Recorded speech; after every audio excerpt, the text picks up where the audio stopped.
मङ्गलं पञ्चपरमेष्टि मङ्गलं तीर्थङ्करं मङ्गलं विश्वजिन्धर्मं मङ्गलं वीरशासनं मङ्गलं वीरशासनं वन्दितो सौव्यसिद्धे ध्रुवमचलमणोभवं गतिं पते वोक्षामि समये पाहुड मृण्मोऽस्तुतकेवलीभृतं। तो समय सार हम सब लोग बड़े ही ध्यान से सुने पढ़ें। यहाँ पर ये बात भी कही जाएगी, गाथा नंबर 152 और 153 कि यदि मेरा लक्ष्य आत्मा को शुद्ध करना नहीं है, केवली जैसा होना नहीं है, परमार्थभूत नहीं है, शुद्ध नहीं है, मुनि मन जैसा नहीं है, तो फिर हम जितना भी जो कुछ कर रहे हैं उसका फल क्या है। तो उस फल की भी चर्चा कर लेते हैं, गाथा का उच्चारण करते हैं। ठीक है।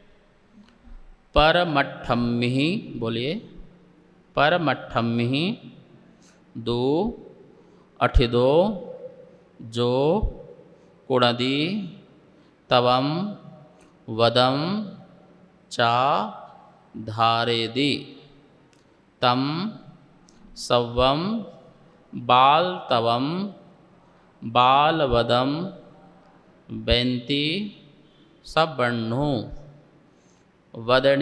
वदनियमानि धरन्ता शीलानि तहा तवम चा कुव्वन्ता परमट्ठ बाहिरा जे निवाणम ते ना विदन्ति। परमार्थ से हो दूर पर तप करे व्रत धारण करे, सब बाल तप है बाल व्रत वृषभादि सब जिन वर कहे, व्रत नियम सब धारण करे, तपशील भी पालन करे, पर दूर हो परमार्थ से ना मुक्ति की प्राप्ति करे। ध्यान से सुनो, परमठम्मी दो, माता जी ध्यान से सुनो, परमठम्मी दो ज्ञान स्वरूप आत्मा में अठिदो अस्थित जो तमम कुणदी तप करता है, चा और वदम धारती व्रत को धारण करता है, तम संभम उस सब तप व्रत को सब्बण्णु सर्वज्ञ देव बाल तवम अज्ञान तप और बालवदम अज्ञान व्रत बेंती कहते हैं। वद नियमाणि व्रत और नियमों को धरंता धारण करते हुए, तथा शीलाणि तवम च को बनता शील और तप को करते हुए भी, जे जो परमट्ठ बाहि रहा परमार्थ भूत ज्ञान स्वरूप आत्मा से बाह्य हैं, ते वे निव्वाणम मोक्ष को ना विदंती नहीं पाते हैं। ये गाथा बिल्कुल सबको ध्यान में रखना चाहिए। यदि परमार्थ से जो बाहर है, परमार्थ से बाहर मतलब परम प्रयोजन, जैसे मान लो कि आपके सिर में कोई बोझ लाद दिया और आपसे कहा कि छोड़ आइए, अब आपको मंजिल नहीं पता और आप सुबह से लेकर शाम तक उसको ढो रहे हैं, तो क्या होगा? दर्द ही होगा, पीड़ा होगा, परेशान होगी, लेकिन आराम मिलने वाला नहीं है, खुशी नहीं मिलने वाली, क्योंकि आपको पता ही नहीं कि हमें कहाँ छोड़ना है। ऐसे ही हम व्रत नियमों को, बड़े से बड़े व्रत नियम काय क्लेश कर रहे हैं, आतापन योग कर रहे हैं, और एक एक माह, चार चार माह के उपवास भी कर रहे हैं। 12-12 महीने तक धूप में खड़े भी रहें। अष्टपहर में तो बोला है कि करोड़ों करोड़ों वर्षों तक अज्ञानी जो तपस्या करता है, वही तपस्या ज्ञानी क्षण मात्र के लिए कर ले। मुनिराज त्रिगुप्ती को संभाल करके क्षण मात्र भी कर लें तो बोले कि उनको तो मोक्ष हो जाएगा, लेकिन अज्ञानी करोड़ों करोड़ों वर्षों तक अपने यश, लाभ, ख्याति या आत्मा के स्वरूप को न जानता हुआ, अनुभव न करता हुआ, तीन गुप्ती को स्थिर न करता हुआ, वो करोड़ों करोड़ों वर्षों तक खूब ध्यान साधना करे, बोले वो सब बाल तप हैं, उसको निर्वाण की प्राप्ति नहीं हो सकती है। वही बात यहाँ पर लिखी, वहाँ अज्ञानी लिखा था, यहाँ परमठम्मी अठिदो, जो परमार्थ में अस्थित है, अर्थात जो मोक्ष मार्ग में स्थित नहीं है, जो रत्नात्रय में स्थित नहीं है, वह तवम बदम कुणदी धारदी, वो तप और व्रत को धारण भी करता है, मतलब तप करता है और व्रतों को धारण करता है। ये सब उसके बाल तवम बाल बदम, बाल बालक जो ना समझदार होता है उसे क्या कहते हैं? बालक कहते हैं कि भैया अभी तो बालक है, अभी जानता नहीं है क्या अच्छा है, क्या बुरा है, क्या खाना क्या नहीं खाना, कहाँ बैठना कहाँ नहीं बैठना, कब कैसा बोलना नहीं बोलना, इसको जिसका ज्ञान नहीं होता है उसे हम नादान बालक कहते हैं। ठीक है ना? मुनिराज को भी बाल कह रहे हैं कि हे मुनिराज, यदि तू भी इसी प्रकार से तप और व्रत को तूने अंगीकार किया है, लेकिन तेरा परमार्थ से बिल्कुल बाहर है, तो तुझे रत्नात्रय की आराधना नहीं है, तो बोले वो तेरे जो तप हैं और व्रत हैं वो भी उस बालक की तरह ही हैं।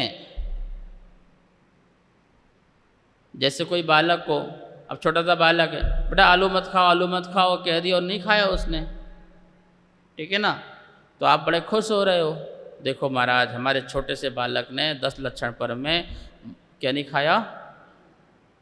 आलू नहीं खाया। बस अब उसको पता ही क्या है कि आलू क्यों नहीं खा रहे, इसमें मेरा परमार्थ क्या है पता ही नहीं है, मेरा मोक्ष मार्ग सिद्ध हो रहा है ये पता ही नहीं है उसको, और उसने सिर्फ आपके कहने से या घर के माहौल से या देखा देखी से, या जैन लोग खाते नहीं हैं तो हम जैन हैं तो हमें नहीं खाना चाहिए, ये हमारे संस्कार में है, और इसलिए उसने नहीं खाया।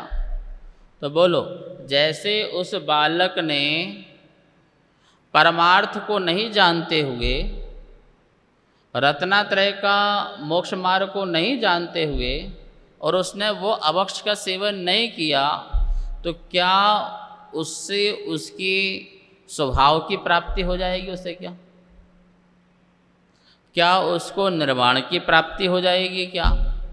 ठीक है, उसने तत्संबंधी जो आरंभ सारंभ नहीं किया या पाप गलत काम नहीं किया, तो उस समय के उसके इतने संक्लेश परिणाम नहीं होने के कारण उसको उस समय जो भी योग संबंधी आश्रय होगा वो शुभ होगा। जो भी मन वचन काया के योग संबंधी जो आश्रय होगा या कसाई की मंदता से बंद होगा, वो कैसा होगा? आश्रय भी शुभ होगा और बंद भी शुभ होगा। तो उस शुभ के परिणाम से उसे संसार में जो कुछ भी इंद्रियों के श्रेष्ठ साधन हैं वो उसे प्राप्त हो जाएंगे।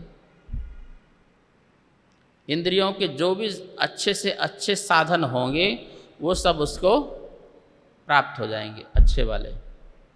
लेकिन उन साधन से उसे मोक्ष नहीं मिलेगा, मोक्ष नहीं मिल सकता, क्योंकि ये शर्त है परमट्ठ बाहिरा। ये ध्यान रखो, परमट्ठ बाहिरा, जो परमार्थ से बाहर है। कहाँ से बाहर है? वर्ल्ड कप का मैच खेल चल रहा है और तुम बाहर अपने ग्राउंड में चौका छक्का लगा रहे हो, तो क्या वर्ल्ड कप जीत लोगे क्या? है भैया, तुम प्रैक्टिस में चौके छक्के लगाओ, उससे कोई मतलब नहीं है। वो तो जब असली ग्राउंड में उतर करके टीम के साथ खेलो और वहाँ पे जब अच्छे रन बनाओ तो वो रन तुम्हारे काम के हैं जीत के लिए। लेकिन तुम ग्राउंड से बाहर प्रैक्टिस कर रहे हो तो उस प्रैक्टिस का, इसका ये मतलब नहीं कि हम प्रैक्टिस कर रहे हैं तो हमारा कोई फल नहीं है। अभ्यास भी अच्छी बात है, लेकिन अभ्यास भी लक्ष्य को लेके वर्ल्ड कप जीतना है। भले भी परमार्थ से बाहर हैं पर परमार्थ की चिंता है। अभी भले हम अणुव्रत महाव्रत से दूर हैं, लेकिन हमें अणुव्रत महाव्रत धारण करना है, क्योंकि हमें परमार्थ अपना प्रकट करना है, ऐसी भावना है। तो उसकी वो भावना भी कार्यकारी है, लेकिन वो भावना मात्र भी उसको मोक्ष निर्वाण को नहीं दिला सकती है। उस भावना को उसे फलीभूत करना पड़ेगा, चरितार्थ करना पड़ेगा, उसे महाव्रतों से गुजरना पड़ेगा, रत्नत्रय से गुजरना पड़ेगा। और वो रत्नत्रय में आ गया तो रत्नत्रय धारण करने के बाद भी उसे परमार्थ अपना ध्यान में रहे। ठीक है, कह रहे हैं बदनिमाणी धरंता शीलाणी तहा तवम चक्कु बनता परमत्थ बारिया। बोले व्रत को, नियम को धारण करता है, शील तप को बनता करता है, शील का पालन करता है, तप करता है, पर जे परमट्ठ बाहिरा, पर वो परमट्ठ से बाहर है, ते ना निर्वाणम विदंती, वो निर्वाण को प्राप्त नहीं होते हैं। भैया ध्यान रखो, सम्यक दर्शन के अभाव में जो कुछ भी हम भक्ति आराधना या व्रत तप करें, उससे आपका पुण्य का बंध तो होगा, लेकिन सातिशय पुण्य का बंध नहीं होगा। पहली बात, सातिशय पुण्य का मतलब ऐसे निमित्तों को प्राप्त कराने वाला पुण्य जो तुम्हें मोक्ष मार्ग में किसी प्रकार से विघ्न बाधा ना उत्पन्न होने दे। जैसे जिस घर में तुम पैदा हो गए, अब तुम मुनि बनने के भाव रख रहे हो, लेकिन तुम्हारे माता पिता परिवार सब इतने मोहित हैं कि वो तुमको निकलने नहीं दे रहे हैं, तो बोलो तुम्हारा पाप कर्म का उदय है कि नहीं फिर? लेकिन तुमने जैसे भावना बनाई, अहो हमारे परिवार में पुत्र ने ऐसी भावना बनाई है, उत्तम विचार हैं, आप अपने मोक्ष मार्ग को साधो। तो ये सारे संयोग जो हैं ये पुण्य से प्राप्त हो जाएंगे, लेकिन सातिशय पुण्य से। कौन पुण्य से? सातिशय पुण्य से ये सब प्राप्त होंगे। उत्तम द्रव्य, उत्तम क्षेत्र, उत्तम काल और उत्तम भव। ये सब किससे प्राप्त होंगे? शातिशय पुण्य से मिलेगा। और ये मिल जाने के बाद हमारा उस समय का वर्तमान का पुरुषार्थ, अपने उपादान को जो है सही तरीके से इस्तेमाल करना। तो भैया ये गाथा बिल्कुल याद रखो, 152 नंबर की, 153 नंबर की। बाल तप और बाल व्रत कहा है, और कुंद कुंद कह रहे कि मैं नहीं कह रहा हूँ, सब वर्णों। यह आचार्यों की सबसे बड़ी विशेषता रही, हर बात में मोहर जो है भगवान की लगाते गए। देखना 2-4 गाथा के बाद में जिणोपदेशो, ऐसा जिन्हें उपदेश है। केवली भड़िदम, ऐसा केवली भगवान कह रहे हैं। सब वर्णों बेनती, सर्वज्ञ भगवान बोलते हैं, ऐसा हम नहीं बोल रहे। हमें तो परंपरा से अपने आराती आचार्यों से जो ज्ञान प्राप्त हुआ है, ठीक है, वही ज्ञान हमने आपको परोसा है। और उस ज्ञान को भी पहले हमने अनुभव में लिया है, निज वैभव से हमने अनुभव किया और हमें सही लगा और हमने फिर उसको लिख दिया। इसलिए कहीं भी ये मत कहना कि कुंद कुंद की वाणी। वर्तमान में जितने भी शास्त्र हैं वो हमारे जिनेंद्र वाणी हैं, तीर्थंकर की वाणी है, अरहंत की वाणी है। किसी आचार्य की वाणी थोड़ी होती है, पता होती है? कोई आचार्य की वाणी नहीं होती है। कोई भी आचार्य कोई फार्मूला थोड़ी बनाएगा, मोक्ष मार्ग का फार्मूला बना दे, नहीं। जो तीर्थंकर प्रवर्तक होते हैं और वो अपने ज्ञान में, केवल ज्ञान में जो देखते हैं उसको बताते हैं, और हमारे आचार्य उसको ही प्रस्तुत करते हैं, प्रस्तोता हैं, उनकी बात को प्रस्तुत करने वाले हैं। इसलिए मैं लोगों से कहता हूँ भाई, यदि उनकी वाणी होती तो ये हर गाथाओं में लगभग सब वर्णों, जिणोपदेशों, केवली भड़िदम आदि नहीं कहते। हर जगह यही कहा है, जिणेशम जीवम जीवम दव्वम जिणवर बस हैण जैन निदिठम। पढ़ो, जिनवर सब देव ने कहा है, जीव अजीव द्रव्य को जिनवर सब देव ने कहा है। और यहाँ सवर्ण बोल दिया तो आदिनाथ से लेकर के महावीर पर्यंत 24 तीर्थंकर जो हैं, तीर्थंकर हैं, उन सब ने ये वाली बात कही है। कोई एक तीर्थंकर कहे और दूसरे तीर्थंकर की बात कट जाए, ऐसा है क्या? है? नहीं हो सकता। केवल ज्ञान में क्यों फर्क रहेगा भाई? केवल ज्ञान तो जो है अनंत को अनंत रूप से जानते हैं, पीछे का और आगे का। इसलिए उनके ज्ञान में कोई फर्क नहीं हो सकता है।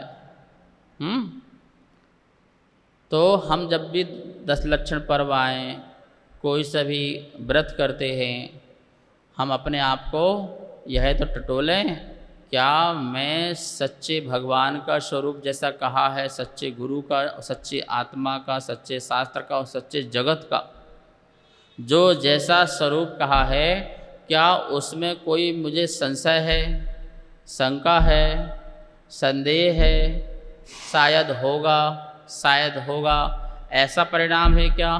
तो सबसे पहले तो उसको ठीक करो। उसके लिए आप तर्क से, न्याय से, युक्ति से, आगम से, गुरुओं के अनुभवों से, प्रवचनों से उसको चर्चा करके, शंका करके, जब तक बिल्कुल फिट ना बैठ जाए उसको तो सबसे पहले फिट बैठाओ। और जब लगे कि हाँ, अरे भैया बात तो बिल्कुल सही है, परमात्मा का स्वरूप यही वीतरागता है और मेरी आत्मा का स्वरूप भी वीतरागता है, और ये जगत लोगो अकृत्रिमो खलो, अनादि से अकृत्रिम है, इसे किसी ने बनाया नहीं है, इसका कोई कर्ता धर्ता नहीं है। इस बात को अच्छी तरह से बिठा लिया। अब बोले कि इस प्रकार से बिठाने के बाद जो भी आपकी भक्ति होगी, तप होंगे, व्रत होंगे, वो कहीं ना कहीं तुम्हारे लिए मुक्ति में कारण बनेंगे। बहिरात्मा जो जीव है वो परमार्थ से बाहर है, अंतरात्मा जो जीव है वो परमार्थ के अंदर है। कहाँ पर है वो? परमार्थ के अंदर है। बहिरात्मा जो जीव है वो प्लेटफार्म में सो रहा है, अंतरात्मा जो जीव है अभी प्रमादवश वह ट्रेन के अंदर सो रहा है। बोलो मंजिल कौन पाएगा?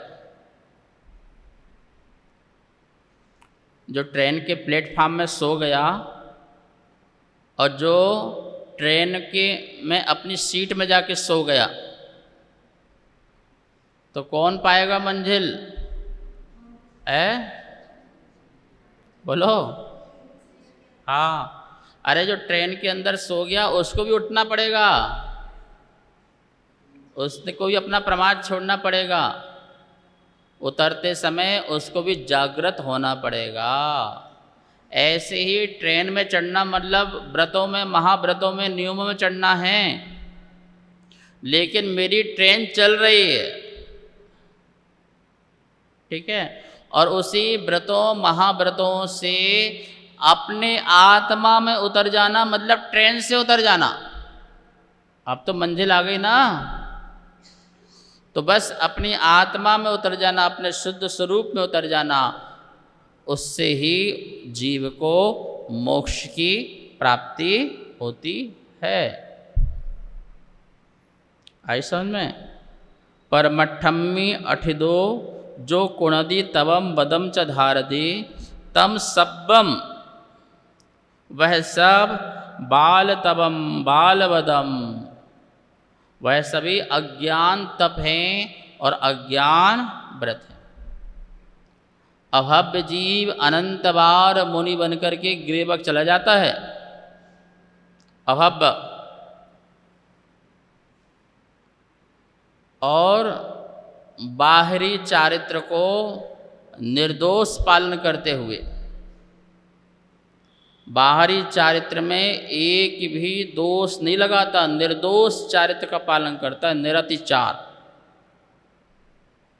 लेकिन अंदर से अपने शुद्ध आत्मा का स्वरूप का अनुभव नहीं कर पाता है। पत्नी कौन सी उलझन में रहता है वो। बाहर के भी आचरण में एक भी दोष नहीं। सोचिए, कोई मजाल है कोई एक दोष बता दे और लग जाए तो नवग्रीवक न जा पाए। वो नवग्रीवक मुनिराज ही जाते हैं, द्रव्यलिंग सहित भावलिंग सहित वाले, और मात्र जो भावलिंग हैं वो तो जाते ही जाते हैं, और जो द्रव्यलिंग सहित मात्र हैं वो भी चले जाते हैं। बाल तप के प्रभाव से, बाल व्रत के प्रभाव से भी वो जा सकते हैं, लेकिन वहाँ से आने के बाद फिर संसारी तो है। वैसे भी अभव्य जीव का कोई कल्याण तो है नहीं है, ठीक है। कथनचित कदाचित कोई भव्य जीव भी इस प्रकार का बाल तप तपे, बाल व्रत धारण करे, तो कह रहे हैं वो भी परमार्थ से बाहर है। बद नियमानी धरंता, व्रत नियमों को धरता हुआ, शीलाणी तहा तवम च को बनता, शील और तपों को करता हुआ, परमट्ठ बाहिर रहा, जो परमार्थ से बाहर है, जे निब्बाणम ते ना विदंती, वे कभी भी निर्वाण को प्राप्त नहीं हो सकते हैं। तो हम जब भी कोई व्रत लें, कोई नियम लें, कोई शील को धारण करें तो अच्छी बात है, धारण तो करना ही करना है, ठीक है ना। और यदि कोई गुरु महाराज जी दें तब भी उसे धारण तो कर ही लेना चाहिए, नुकसान तो कुछ नहीं है। यदि मोक्ष नहीं भी मिला तो कम से कम बाहर का वातावरण तो तुम्हारा ठीक रहेगा ही रहेगा। और यदि हो सके उस समय उन्हीं व्रतों के प्रभाव से यदि बीच में तुम्हें होश हवास आ गया, अहो इसे हमें और अच्छी तरीके से करना है, तो हो सकता है उसी समय तुम्हारी आत्मा जागृत हो जाए। आचार्य सन्मत सागर महाराज जी थे तपस्वी सम्राट। तो कोई व्यक्ति आया, बोले महाराज जी मुझे वैराग्य हो रहा है, मुझे घर का त्याग करना है। तो महाराज जी तुरंत उसको केश लॉन्च किया, पीछे पकड़ाई और बैठा दिया। लोग बोलते थे महाराज जी आप ये क्या करते हो? अरे उसकी परीक्षा ले लो, पूछ लो, बैठा लो, बता लो, पढ़ा लो, लिखा लो, शिक्षा दे लो, फिर थोड़ा करना। बोले भैया हमारे यहाँ 5 काल में पहला दीक्षा काल है, बाद में शिक्षा काल है। पंचास्तिका में पढ़ो टीका में, पहला दीक्षा काल है, फिर बाद में शिक्षा काल है, फिर गणपोषण काल है, फिर संलेखना काल है, फिर आत्म संस्कार काल है। ऐसे 5 काल मुनि के होते। बोले कि उसे कुछ भी ज्ञान नहीं है, कोई चिंता मत करो, उसका भी वैराग हुआ है, उसको तुरंत कल्याण करो पहले तो उसको दीक्षा दे दी। अब बोले दीक्षा के बाद उसको जो भी शिक्षा दी जाएगी, बेटा मोक्ष मार्ग इस प्रकार से है, रत्नात्रय इस प्रकार से निर्दोष पालन किया जाता है, 28 मूल गुणों का पालन इस प्रकार से होता है, समाई कैसी होती है, कायोत्सर्ग ऐसा होता है। अब उसे जो तुम शिक्षा दोगे, अब वो दीक्षा के बाद उसको अपने में ले आएगा। हो सकता है जिस समय वो दीक्षा ली हो उस समय वो द्रवलिंगी हो, उसे कुछ नहीं पता, लेकिन द्रवलिंगी जो है भावलिंगी जल्दी बन सकता है ना।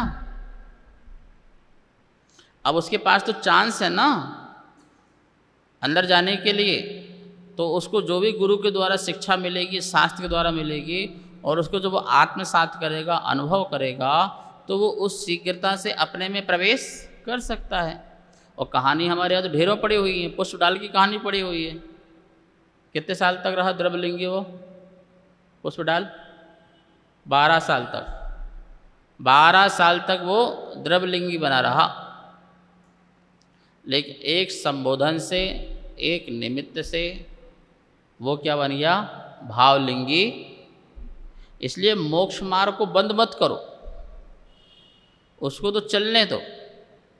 और जीव का अच्छा समय आ गया या अच्छा संबोधन मिल गया, अच्छा निमित्त मिल गया, वहीं पर वो क्या हो जाएगा उसका। इसलिए मोक्ष मार्गियों की निंदा मत करो, वो चल रहे हैं, ठीक है। कोयले की खदान निकालोगे, हर कोयला हीरा थोड़ी होगा, कोई ना कोई हीरा मिलेगा, उन्हीं में से कोई ना कोई तीर्थंकर बनेगा, उनमें से कोई ना कोई मोक्ष जाएंगे, कुछ नहीं जाएंगे, कुछ चले जाएंगे, पर उसमें किसी प्रकार का विरोधाभास नहीं करो। पर उद्देश्य यही होना चाहिए कि हमें परमार्थ के अंदर रह करके ही शील, व्रत, धारण आदि करना चाहिए और उससे अपनी आत्मा को शुद्ध बनाना चाहिए। शेष विषय कल। जावाणी के ज्ञान से सुजे लोकालो, सोवाणी मस्तक धरूं सदा दे तो धो। हे जिन वाणी भारती तो हे जपो दिन रेन, जो तेरी शरणा धरे सो पावे सुख चैन। 9 बार नमोकार मंत्र।